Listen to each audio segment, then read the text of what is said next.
매독 검사 결과 너무 어려워요. 요즘 뉴스 기사로 우리나라의 매독 환자가 늘고 있다고들 합니다. 걱정이 돼서 이것저것 유튜브를 찾아보거나 검사를 해보시는 분들이 많을 겁니다. 그런데 매독 검사 결과 왜 이렇게 해석이 어려운 걸까요? 매독의 증상부터 진단 방법까지 환자분들이 꼭 아시면 좋을 부분만 요약 정리해드리겠습니다. 어떤 증상이 있으면 매독을 의심할 수 있을까요? 매독의 증상은 아주 다양합니다. 산부인과에 오시는 매독 환자들은 주로 외음부에 생긴 궤양 때문에 오십니다. 일기 매독은 외음부에 생긴 통증은 없는 포진, 궤양으로 오기도 하고 외음부 외에도 병변이 있을 수 있습니다. 우리가 감기에 걸리면 목 주변 림프절이 붓듯이 매독에 걸려도 감염 부위 주변이 부을 수 있어요.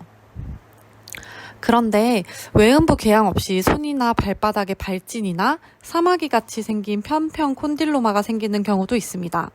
이기 매독입니다. 일기 매독 증상이 있다가 한 달에서 세 달 뒤에 이기 매독 증상이 생길 수도 있고 일기 매독 증상 없이 이기 매독 증상만 바로 나타날 수도 있습니다.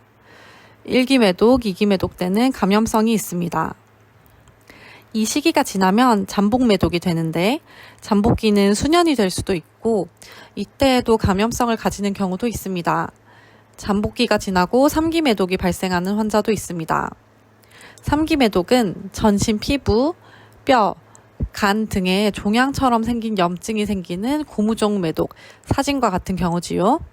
전신마비나 뇌수막염을 일으키기도 하는 신경 매독, 대동맥류를 만들 수 있는 심혈관 매독이 있습니다.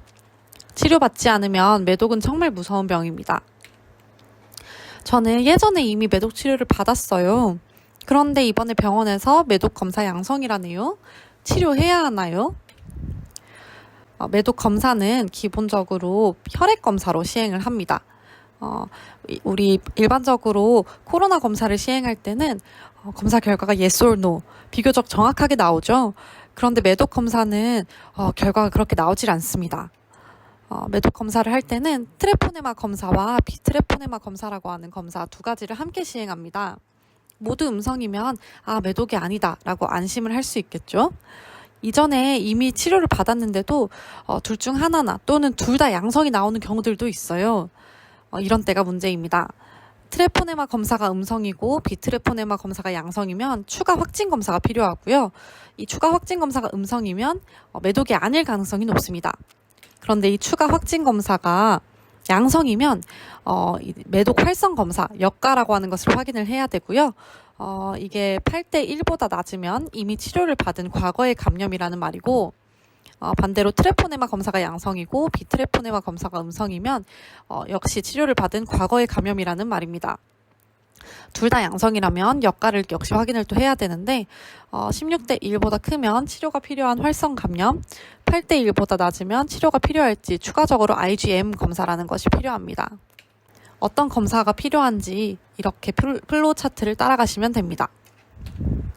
요약을 해보자면 비트레포네마 검사만 양성이면 매독 가능성이 낮고 트레포네마 검사만 양성이면 이미 알았던 매독일 가능성이 높고 둘 다 양성이면 역가를 확인해서 치료 여부를 확인해야 된다는 겁니다. 그러니 이제 저는 매독 이미 치료를 받았는데 검사에서 매독 양성이 나왔다는 건 제발이라는 거죠? 하고 지레 겁먹을 필요가 없다는 말입니다. 그럼 저는 평생 매독 환자로 살아야 하나요? 그런 건 아닙니다. 매독은 조기에 치료하면 완치가 잘 되는 편입니다. 하지만 치료 후에 자주 재검사를 해서 치료 효과를 판단을 해야 하고요. 트레포네마 검사는 매독 치료를 완료하더라도 검사하면 양성으로 나옵니다. 하지만 그게 곧 매독에 걸려있다는 말과 동일한 건 아니에요. 우리가 상처가 나서 아물고 나면 흉터가 생기는데 그 부분에서 계속 피가 나거나 진물이 나거나 통증이 있지는 않죠. 그런 것과 같은 원리라고 생각하면 됩니다. 매독은 무서운 병으로 알고 있는데 치료가 잘 되나요? 1기, 2기, 조기 잠복 매독 상태에서 빨리 발견되면 벤자틴, 페니실린 G 근육주사 한 번으로 치료할 수 있습니다. 단 지속기간을 모르는 잠복 매독이나 후기 잠복 매독, 심혈관 매독은 3주 동안 매주 1회 주사를 맞아야 하고 신경 매독까지 진행하면 약 2주간 집중적인 정맥주사 치료가 필요합니다.